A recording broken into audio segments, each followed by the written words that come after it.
तो मित्रों, नमस्कार। पिछली इस क्लास के अंदर हमने भारतीय संविधान की प्रस्तावना की पूरी थ्योरी को क्लियर किया था। आज की इस क्लास के अंदर हम भारतीय संविधान की विगत वर्षों में पूछे हुए प्रश्नों को हल करेंगे, जिसके अंदर रीट, पीएसआई, आरएएस और टीचर एग्जाम्स ऐसे क्वेश्चंस को शामिल किया गया है। तो चलिए शुरू करते हैं। यह है हमारा पहला सवाल, जो पीएसआई 2018 में पूछा हुआ है और रीट के अंदर 2022 में पूछा हुआ है। और सवाल है, भारत के संविधान की प्रस्तावना में दिए गए आश्वासनों का सही क्रम क्या है। मैंने आपको पहले भी बताया था कि ऐसे सवाल पूछते हैं। एक बार अपन इसको थोड़ा सा ब्रॉड लेवल पे समझने की कोशिश करते हैं। देखो, हमने संविधान में देखा कि संविधान दो तरीके की बात करता है। हमारी प्रस्तावना एक तो भारत को कैसा बनाएगा ये बात करता है, भारत कैसा होगा, और दूसरी बात करता है कि यहाँ के लोगों को क्या क्या मिलेगा। लोगों को यानी नागरिकों को यहाँ के क्या क्या मिलेगा उसकी बात करता है। तो भारत कैसा बनेगा, तो हमने बात करी थी भाई साहब, संपूर्ण प्रभुत्व संपन्न,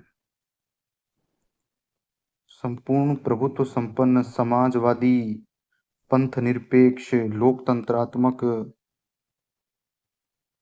पंथ निरपेक्ष लोकतंत्रात्मक गणराज्य, ये तो भारत को बनाएंगे। और साहब यहाँ के नागरिकों को क्या देंगे, तो सीधी सी बात है, जवाहरलाल नेहरू और इवांका की फ्रेंडशिप देंगे, यानी JLEF। यहाँ पर जे का मतलब तो क्या है भाई साहब, तो जे का जो मतलब है ना, उसका नाम है जस्टिस, यानी न्याय। एल का मतलब लिबर्टी यानी स्वतंत्रता, ई का मतलब इक्वालिटी यानी समानता, और इसका नाम है फ्रेटर्निटी यानी बंधुता, भ्रातृत्व। अब अपन देखेंगे कि लगभग लगभग जो सवाल है ना, वो इस एक डायग्राम से हल हो जाएंगे। तो ये बात करते हैं अपन, भारत के संविधान की प्रस्तावना में निम्न दिए गए आश्वासनों का सही क्रम क्या है। न्याय, समता, बंधुता और स्वतंत्रता। क्या है? न्याय, स्वतंत्रता, समानता और बंधुता।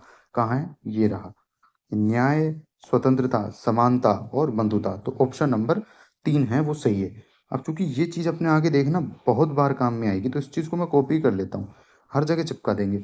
अगला सवाल देखो, भारत के संविधान की कौन सी विशेषता इसकी उद्देशिका में विशेषता उल्लेखित नहीं है। तो कौन सी नहीं है की बात कर लेते हैं। देखो, इसी से बन जाएगा ये सवाल भी। समाजवाद है क्या? बिल्कुल साहब, समाजवाद दे रखा है। संसदीय, गणराज्य और पंथनिरपेक्ष। गणराज्य भी है, पंथनिरपेक्ष भी है, संसदीय नहीं है। तो इसका उत्तर क्या हो जाएगा? संसदीय। कहाँ पर आया हुआ है? एसएसटी के अंदर 2018 सेकंड ग्रेड का क्वेश्चन है ये। तो ऑप्शन नंबर 2 इसमें करेक्ट है। नेक्स्ट क्वेश्चन है, भारत के संविधान की उद्देशिका में निम्नलिखित में से समता कौन कौन सी है। तो अपन ने बात करी थी भाई साहब, समता दो तरीके की समता है। अगर ये दो तरीके की समता आ गई ना, तो सारा काम हो जाएगा। एक समता है प्रतिष्ठा की और एक समता है अवसर की। ये दो प्रकार की समताएं अगर आ जाए तो सारी समानता हम प्राप्त कर लेंगे। तो भाई साहब ऑप्शन नंबर 3 इसका सही आंसर है। डिप्टी कमांडेंट में आया हुआ क्वेश्चन है। इसके बाद ये सवाल आया है, भारत के संविधान की प्रस्तावना में कौन सी विशेषता नहीं है। साहब कौन सी विशेषता नहीं है, तो कौन सी विशेषता नहीं है? देखो, पंथ निरपेक्षता है, राजनीतिक न्याय है, प्रतिष्ठा की समता है, संघीय शासन। ऐसी बात संविधान की प्रस्तावना में नहीं लिखी हुई है, और बात यही कर रहा है प्रस्तावना में कौन सी विशेषता है। अगला सवाल देखते हैं। अगला सवाल है, भारत के संविधान की उद्देशिका में कौन सा शब्द नहीं है। तो भाई साहब कौन सा शब्द नहीं है? अपन ने बात करी थी, हमको यहाँ पर लिबर्टी, 5 तरीके की लिबर्टी दे रखी है, और 5 तरह की लिबर्टी के अंदर अपन ने देखा था कि सबसे पहले तो थॉट एंड एक्सप्रेशन, उसके बाद BMW की तरह BFW यानी थॉट, एक्सप्रेशन, बिलीव, फेथ और वर्शिप, यानी कि हिंदी में लिखें तो विचार, अभिव्यक्ति, विश्वास, धर्म, उपासना। विचार, अभिव्यक्ति, विश्वास, धर्म, उपासना। तो कौन सी चीज इसमें से नहीं है? भाषा नहीं है भाई साहब। तो ये वाला ऑप्शन नंबर 4 इसका राइट आंसर है। अगला है, भारतीय संविधान की उद्देशिका में किन शब्दों का प्रयोग है। मैंने आपको बात बताई थी, यहाँ पर पहली ही लाइन क्या लिखती है कि हम भारत के लोग भारत को तो क्या बनाएंगे, और यहाँ के नागरिकों को क्या देंगे। ये बात अपन ने करी। तो दोनों शब्द आ गए ना, लोग भी है और नागरिक भी है। तो ये यही पूछ रहा है कि भारतीय संविधान की उद्देशिका में किन शब्दों का प्रयोग किया गया है। लोग का, नागरिकों का, लोग एवं नागरिक दोनों का, न तो लोग और न नागरिक। तो कौन सा ऑप्शन है? ऑप्शन नंबर 3, लोग और नागरिक दोनों का शब्दों का उपयोग कर रखा है। अगला क्वेश्चन देखते हैं। अगला क्वेश्चन RS 2013 का क्वेश्चन है। ये पूछ रहा है स्वतंत्रता से संबंधित शब्दों का सही क्रम विन्यास। तो अपन ने बात कर ली थी भाई साहब, अभी थोड़ी देर पहले बात करके आए हैं। थॉट, एक्सप्रेशन और BFW, यानी थॉट, एक्सप्रेशन, बिलीव, फेथ और वर्शिप, विचार, अभिव्यक्ति, विश्वास, धर्म, उपासना की स्वतंत्रता। तो ऑप्शन नंबर 2 है वो इसका राइट आंसर है। RS का क्वेश्चन था, ये हेडमास्टर का क्वेश्चन है। कौन सी स्वतंत्रता शामिल नहीं है? तो भाई साहब विचार की स्वतंत्रता शामिल है, विश्वास की है, उपासना की है, लेकिन आजीविका की स्वतंत्रता प्रस्तावना में शामिल नहीं है। प्रस्तावना में भाई साहब शामिल नहीं है, फंडामेंटल राइट्स में शामिल है ये। तो इसका ऑप्शन नंबर 4 इसका करेक्ट आंसर हो जाएगा, आजीविका की स्वतंत्रता। 9वां क्वेश्चन, भारत के संविधान की उद्देशिका में किस स्वतंत्रता का वर्णन नहीं है? तो बोलो नैतिकता का वर्णन नहीं है। मैंने आपसे कहा था ना कि स्वतंत्रता से सवाल ऐसे ही पूछेगा ये, 5 में से किन्हीं 3 को दे देगा, 1 को नहीं देगा या 2 को नहीं देगा, और फिर पूछेगा कौन सा नहीं है। अगला सवाल, हमारे संविधान की प्रस्तावना में उल्लेख नहीं है, न्याय का उल्लेख नहीं है, भ्रातृत्व का उल्लेख नहीं है, प्रतिष्ठा की समानता का उल्लेख नहीं है, या वयस्क मताधिकार का नहीं है। सीधे सीधे पता है आपको, न्याय का उल्लेख है, सामाजिक, आर्थिक, राजनीतिक 3 तरीके के न्याय हैं। इसमें प्रतिष्ठा और अवसर की समानता की बात कर रखी है। भ्रातृत्व यानी बंधुता, व्यक्ति की गरिमा और राष्ट्र की एकता और अखंडता, ये भी उल्लेख है, लेकिन वयस्क मताधिकार का कहीं भी उल्लेख नहीं है। तो यही बात है भाई साहब, ऑप्शन नंबर 4 है ये सही है। अगला क्वेश्चन देखते हैं कौन सा है, 11, उद्देशिका में वर्णित शब्दों का सही क्रम क्या है? पंथ निरपेक्षता, न्याय, स्वतंत्रता, एकता और अखंडता। तो मेरे प्यारे मित्रों, अपन अभी यहाँ पर ये चीज देखे थे, इसी चीज से इसका उत्तर देते हैं भाई साहब। सबसे पहले ये बात कर रहा है पंथ निरपेक्षता, बिल्कुल भाई साहब, यहाँ पर सबसे पहले ये पंथ निरपेक्षता इसने दे रखी है, यानी पहले नंबर पे तो पंथ निरपेक्षता आएगी। उसके बाद क्या है, न्याय, तो पहले नंबर पे, दूसरे नंबर पे न्याय। फिर क्या है, स्वतंत्रता, तो भाई साहब स्वतंत्रता। और ये क्या है, एकता और अखंडता। हमने पढ़ा था इसके अंदर, बंधुता के अंदर, व्यक्ति की गरिमा और राष्ट्र की एकता और अखंडता। तो एकता और अखंडता इसके बाद आ जाएगी, यानी कौन सा ऑप्शन इसके अंदर सही आंसर है? अपना ऑप्शन नंबर 1 इसके अंदर सही आंसर है। और ये कहाँ से दे रहे हैं अपन, ये जो अपन ने एक मैप बनाया था ना अपने दिमाग के अंदर, वहीं से ये सारे क्वेश्चन लग रहे हैं।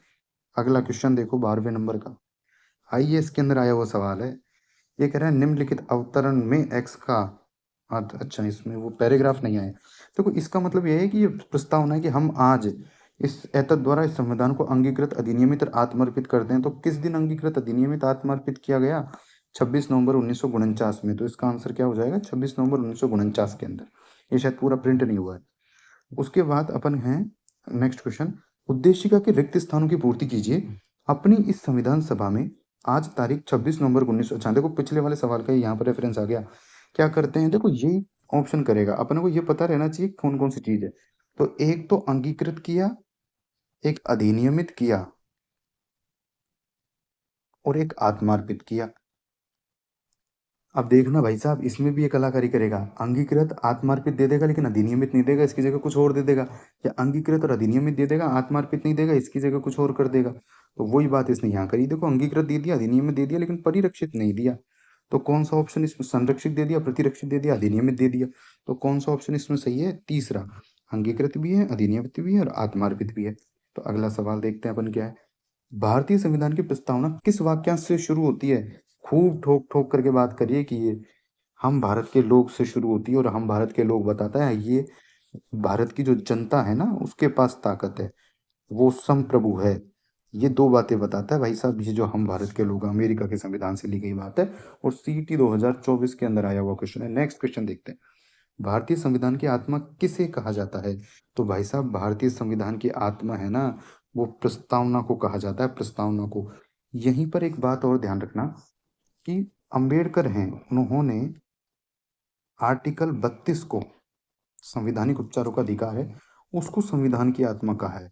यानी अगर ऐसे पूछे ना कि अंबेडकर के अनुसार संविधान की आत्मा क्या है, कौन सा आर्टिकल है, तो हम जाएंगे आर्टिकल 32 पर, संवैधानिक उपचारों का अधिकार।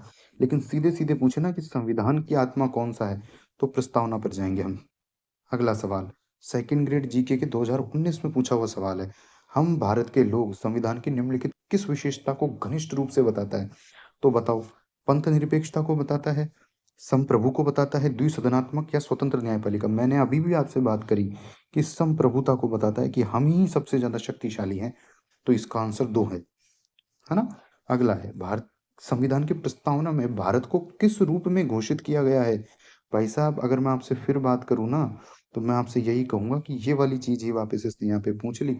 क्या-क्या चीज़ पूछ ली कि संप्रभु, लोकतांत्रिक, गणराज्य, ये सारी चीज़ें पूछ ली। तो प्रभुत्व, सत्ता संपन्न, समाजवादी, पंथ-निरपेक्ष, लोकतांत्रिक, गणराज्य और पटवार 2011 का सवाल है ये। तो ऑप्शन नंबर 3 इसका राइट आंसर है भाई साहब। आगे सवाल देखते हैं। अगला सवाल है, संविधान की अधिनियमित के समय निम्नलिखित में से कौन सा आदर्श प्रस्तावना में शामिल नहीं था? खूब ठोक ठोक के बता रखा है कि भाई साहब समाजवादी शब्द नहीं था। समाजवाद के अलावा देखो, इस प्रस्तावना में हमने बात करी थी, केवल एक बार संविधान संशोधन होता है, 42वां कॉन्स्टिट्यूशन अमेंडमेंट 1976 के अंदर। तीन शब्द जोड़े गए, समाजवाद, पंथ निरपेक्ष और अखंडता। ये तीन शब्द जोड़े गए भाई साहब केवल। ये चीज ध्यान रखना, अगली बार हो सकता है समाजवाद की जगह पंथ निरपेक्षता ऑप्शन में दे दे। तो इसका ऑप्शन 2 है।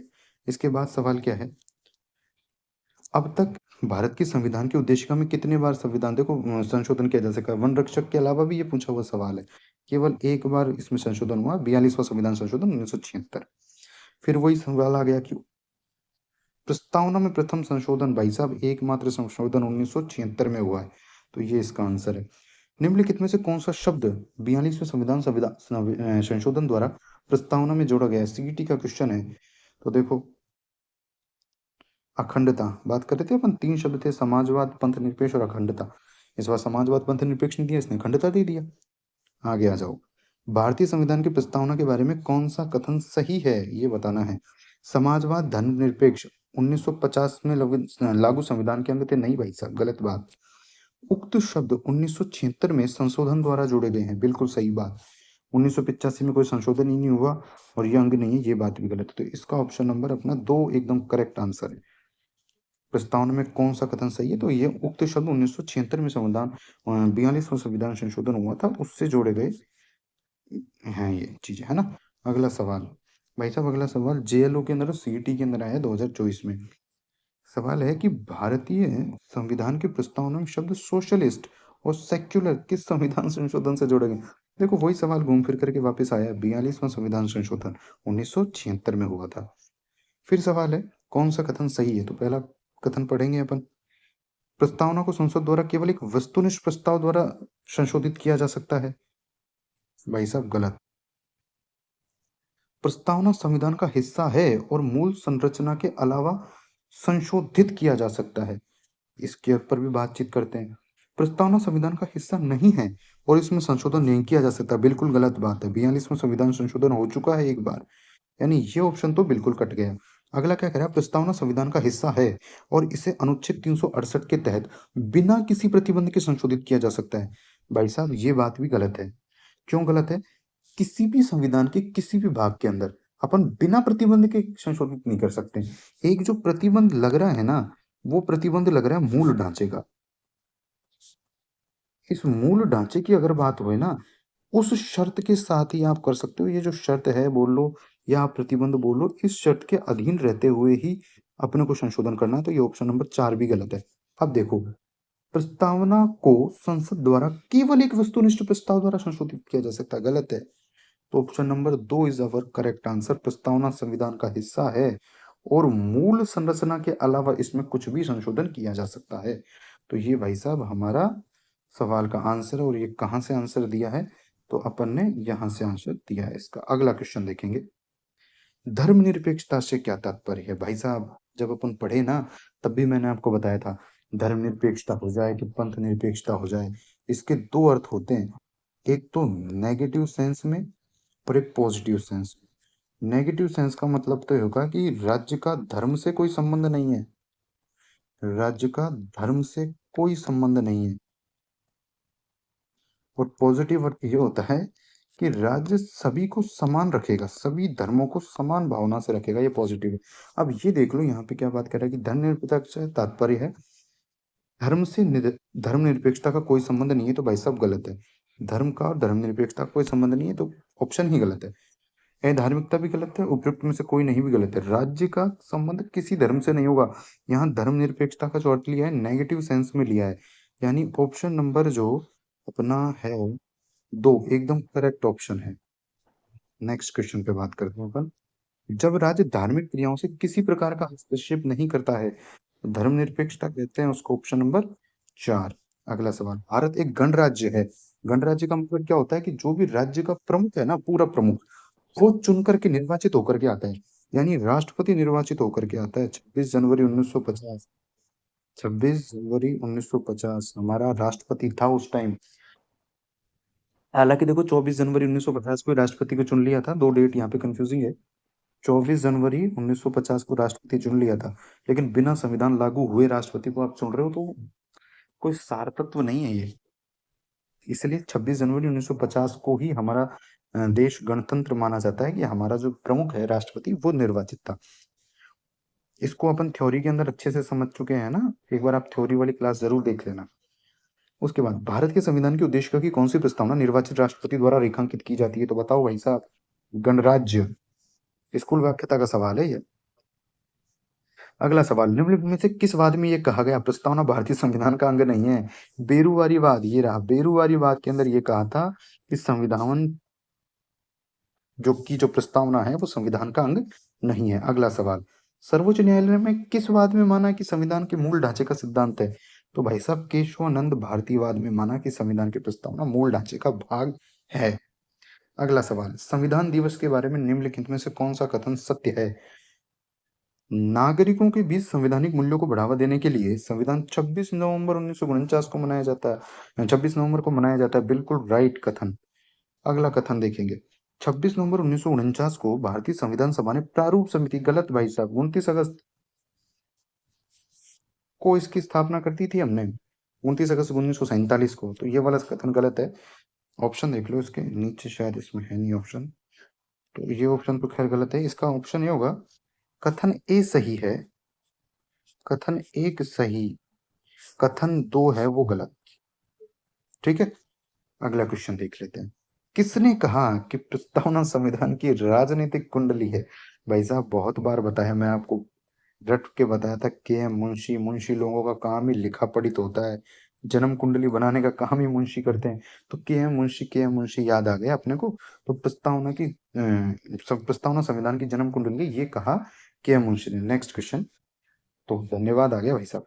तो ये हमारे सारे सवाल थे जो आज तक की अपने 2025 तक की, 26 तक की जो एग्जाम्स हैं उनके अंदर, राजस्थान के अंदर पूछे हुए हैं। ये सारे प्रीवियस ईयर क्वेश्चन थे जो हमने हल करे। यहाँ से आप एक ही चीज आप समझे होंगे कि जो पैटर्न है वो पैटर्न आपको समझ में आया होगा। जो थ्योरी हमने पढ़ी है वो इस क्वेश्चन पैटर्न पे ही पढ़ी है, कि अपने सारे प्रश्न इसके अंदर से हल हो जाए। सारे क्वेश्चन इसमें से क्वेश्चन पैटर्न को अपन ने ध्यान में रखते हुए हल करा है। चलो आगे मिलते हैं फिर किसी नेक्स्ट वीडियो के साथ।